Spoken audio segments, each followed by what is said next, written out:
Back after break. मैं guest से पूछी थी क्या पूछूं और क्या पूछूं, तो मुझे बता रहे थे एक basically silk child protection authority law भी जो है वो पास हो जाती हैं, सारी चीज़ें इम्प्लीमेंट होती नहीं है चीज़ें। What laws do we have, हैं कौन से laws in terms of child protection?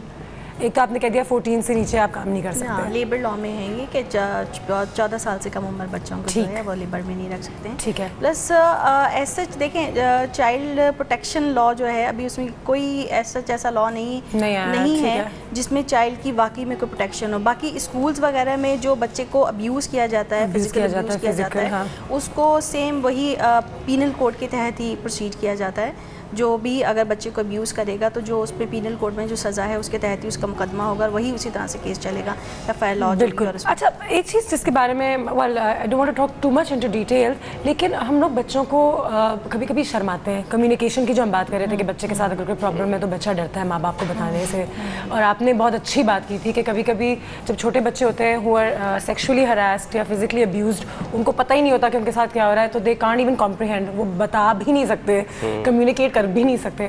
तो इस प्रॉब्लम को रोकने के लिए schools should be more stricter, या फिर कोई एक क्लास ऐसी भी होनी चाहिए जहाँ पे बच्चों को सिखाएं कि स्ट्रेंजर्स से ना बात किया करो, किस किस्म के लोगों के साथ कम्युनिकेट नहीं करना चाहिए, क्योंकि वो ओल्ड एज कहानी है कि वो टॉफ़ी दी स्ट्रेंजर ने पार्क में, ये तो बच्चे को बुला लिया। घर में सिखाई जाती थी ना, बिल्कुल सिखाई जाती थी। हमें भी ये बताया जाता था कि स्कूल से बाहर निकलने तक अगर हमारी गाड़ी आ रही है तो वहाँ तक पहुँचने तक भी, और स्कूल में भी ये तमाम चीज़ें घरों से सिखाई जाती थी पहले, लेकिन अब ऐसा घरों से ही नहीं हो रहा है।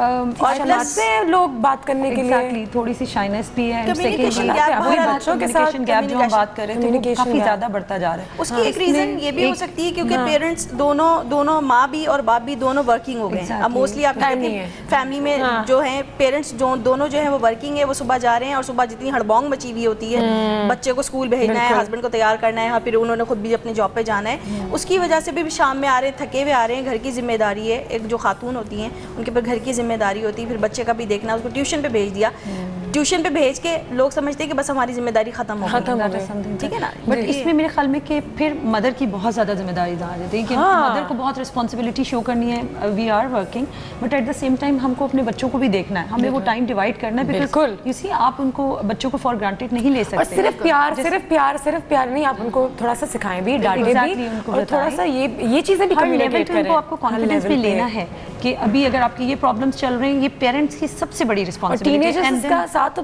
500 किस्म की प्रॉब्लम्स होती हैं। I don't know if it comes under child abuse, लेकिन टीनेजर्स ड्रग्स हो गई, तो ये हो गया वो हो गया, पेरेंट्स बात ही नहीं करना चाहते, नहीं हमारा बेटा सिगरेट नहीं पीता, नहीं हमारे बेटे को कोई लड़की नहीं पसंद होता है। It's basically just another phase of childhood adolescence.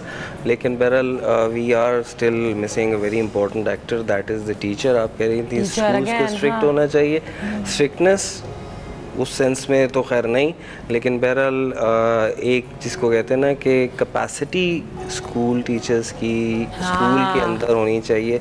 Mechanisms की भी थोड़ी देर पहले बात हो रही थी, काउंसलर्स हैं वगैरह वगैरह, सपोर्ट मैकेनिज्म मौजूद हैं, मगर क्या टीचर्स की कैपेसिटी है कि वो आइडेंटिफाई कर सकें सिम्टम्स चाइल्ड अब्यूज़ के, नेग्लिजेंस के और इन तमाम दूसरे मसाइल के, चाहे वो स्कूल में हो रहे हों, चाहे वो घर में हो रहे हों, चाहे वो घर से बाहर हो रहे हों। बट टाइम इतना कम होता है क्लास में कि हम स्टूडेंट्स भी 60-70 होते हैं, ये भी नहीं होना चाहिए। I think 25-20 but still I believe कि आप अगर लाइक वाकई में अपने बच्चों को ऑन करते हो, बीइंग अ टीचर, मैंने बहुत अच्छा पॉइंट इधर रेज किया, तो उसमें आप आइडेंटिफाई कर सकते हो। इफ़ यू फील लाइक एक बच्चा अचानक से बिल्कुल खामोश हो गया या उसके साथ कोई ना कोई प्रॉब्लम तो होगा, you can discuss with that child कि आप उसको अलग से ले जाओ क्लास से और उससे फिर थोड़ा सा डिस्कशन कर लो, and then you can like refer to counsellor. नहीं, आप बिल्कुल ठीक बात कह रहे हैं कि पेरेंट्स का तो एक हद तक होता है, लेकिन कभी कभी माएँ खुद स्कूल में आती हैं तो कहती हैं कि देखें हम खुद स्कूल नहीं गए थे शायद, या हमारी अपनी एजुकेशन इतनी नहीं है, इसलिए हम अपने बच्चे को यहाँ भेज रहे हैं कि आप उसको सिखा सकें, आप तो प्रोफेशनल है, you're trained to do this. It's a training also, I suppose. Exactly. You know, तो there you go. It's very very important. तो basically lesson तो ये रहा है आज का कि अपने बच्चों के साथ communicate कीजिए, और जितनी सारी problems हों, चाहे उनको उनकी बॉडी में अगर फिजिकल चेंजेस आ रही हैं, लड़कियों के साथ एक अजीब लड़कियों के साथ you think ज़्यादा harassment होती है हमारी सोसाइटी में? अगर आप स्ट्रीट चिल्ड्रन की तरफ भी जाएं तो बिटवीन बॉयज़ एंड गर्ल्स या फिर दोनों के साथ उतना ही होता है। दोनों के साथ ही उतना है। अब वो चीज़ ख़त्म हो गई है कि क्या कहते हैं, आई डोंट नो, स्टिल अभी हाईलाइट उतना नहीं होता। मेल चाइल्ड के साथ जो हरासमेंट या अब्यूज़ होता है वो इतना हाईलाइट नहीं होता। Same is the case with sexual violence with male child. बिल्कुल। लेकिन इट्स almost the same. और ये भी हो सकता है that because so many men have been sexually harassed in their childhood, they become harassers when they grow up. क्योंकि उनको भी mentally, तो बड़े लोगों को जो हरकतें करते हैं उनकी भी कोई mental एक क्या पता उनके साथ उनके बचपन में किया हुआ है। Exactly. Which is the cycle then. ठीक है, thank you very much sir, thank you very much madam, thank you very much madam, बहुत बहुत शुक्रिया आप तीनों का शो पर आने का। It was very nice to talk about this with you और इंशाल्लाह दोबारा मज़ीद इस पे एक दिन और कभी शो करेंगे। ठीक है, thank you very much and thank you. हम तो कहीं नहीं जा रहे हैं, हम तो यहीं पे मौजूद हैं। हमारे पास और गेस्ट अभी थोड़ी देर पर यहाँ पर आ जाएंगे, लेकिन फिलहाल हमें जाना है एक और छोटे से ब्रेक पे। So well, let's take this break and I will see you right after this.